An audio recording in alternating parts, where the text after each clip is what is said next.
Good afternoon, everyone. And study of my, well, the topic of my study is a study of the luxury brand image and its influence upon consumers' perception. And I know it sounds a bit abstruse and a bit hard to understand, but it is something that is really interesting. And I'm sorry that I didn't finish it yet, so you might find something that is missing or something that is incomplete. So here we go.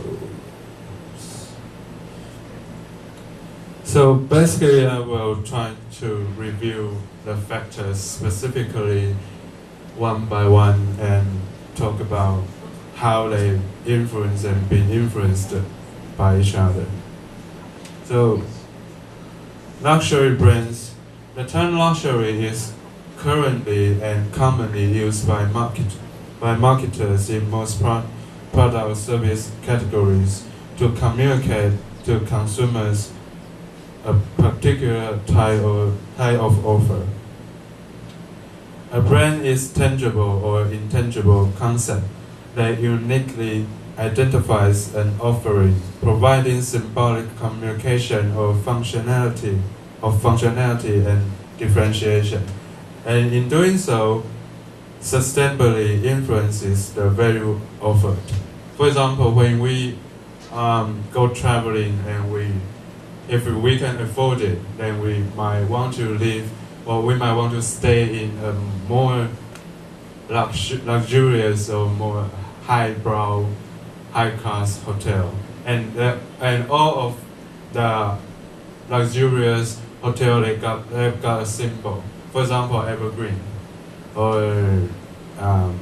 the one I go very often, Kerda, and they all got a symbol, and the symbol is so-called luxury brands, and it is because, for example, we go traveling, there are thousands of hotels that you can choose, but why specifically that you want to stay in Evergreen? Why? Because it is high class, it is luxurious, and how to differentiate between it is not luxurious or not, or it is. So we use a luxury symbol or luxury brands to identify the offering, either service or product. Next one is consumer perception. Consumers can derive subjective intangible benefits from these goods beyond their functional utility, while additional motivations to purchase them include their higher level of quality and authenticity. So let's talk about why, if there's one thing that provides the same functionality, and why bother to spend more money to buy the one that provides the same function? For example, why some people they are willing to spend thousands of dollars to buy simply a bag. For example, the teacher Kate. I'm sorry. Yeah, so why? Because bag you can carry. It's only meant to be a bag to carry things that you want to carry. But why bother to spend 10,000 to buy a small bag and that provides the same function? So it is because that goods provide a representation of symbol of social status that satisfies his or her psychological satisfaction that makes her happy. So it is why, right? It is why the luxury brand is so important and so influential to consumers' perception. That is why, because consumers are being influenced by social and cultural bias or understanding. A fashion goods brand image denotes to what extent a consumer is willing to pay extra money to obtain the particular brand, while at the same time another product of similar quality could be purchased at a cheaper price. So as I just said, why bother to spend thousands of dollars money? Yeah. Why, teacher? Why? Quality. Yeah, exactly.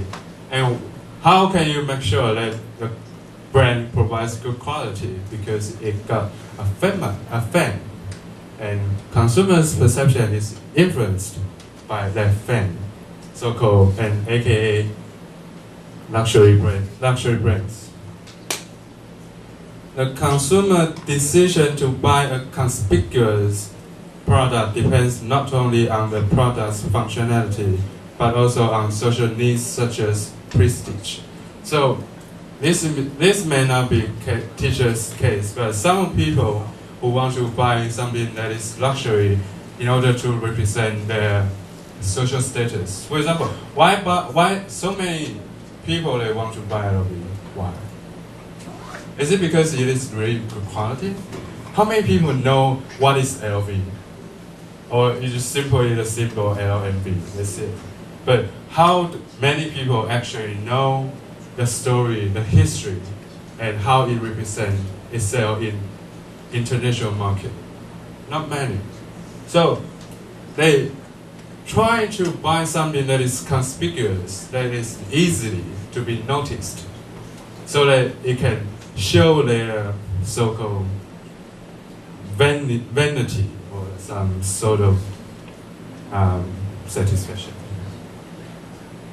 Consumers discuss luxury goods in rich, pedantic language, describing them as opulent, pleasing to the touch and eye, and designed to indulge and delight. So that is why they want to buy it.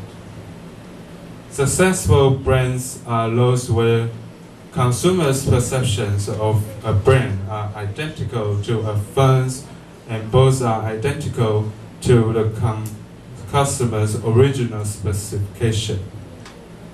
So basically, before I was going to talk about last semester, I was trying to use semiotic to analyze luxury brands, but later on realized it is too big. It's like a dissertation. So I narrowed it down to customers' perception, and it is just part of customers' perception that have been influenced by semiotics. So what is semiotics exactly? Semiotics basically it is the study of systems of science. It is so-called semiotic. Signs are identified as anything that can be used to represent something else. So logo is a symbol, and it represents its market, its status in the market. So as you can remember that there are thousands of logos, but how many logos can you actually remember? How many logos can you actually draw without thinking? Not much, right? But if something that you can actually simultaneously draw at the same instantly, then it might be it might be a significant luxury brand for you. But so in conclusion, if a sign can be identified as something else, that it means a logo can also be identified and can be represented as something that is important. A sign not only stands for something, but it also stands for something to somebody in a certain respect. Semiotics can contribute to more fully understanding human communication and behavior. So, buying luxury brands that can actually help people in aristocracy. You know what I'm saying? Aristocracy. 贵族世家. If it is not actually they are aristocracy, it is just a figurative, is a metaphorical saying that they are aristocracy, trying to be sarcastic about their manner of arrogance. but it is actually helping them. I mean, semiotics is actually helping them to fully communicating or to fully understanding their behavior, why they want to buy something that is so expensive, but they seems don't care. And it is the way, it's one of the methods that helps us to understand that. Thank you for your attention. I'm sorry. Let me just make it an example.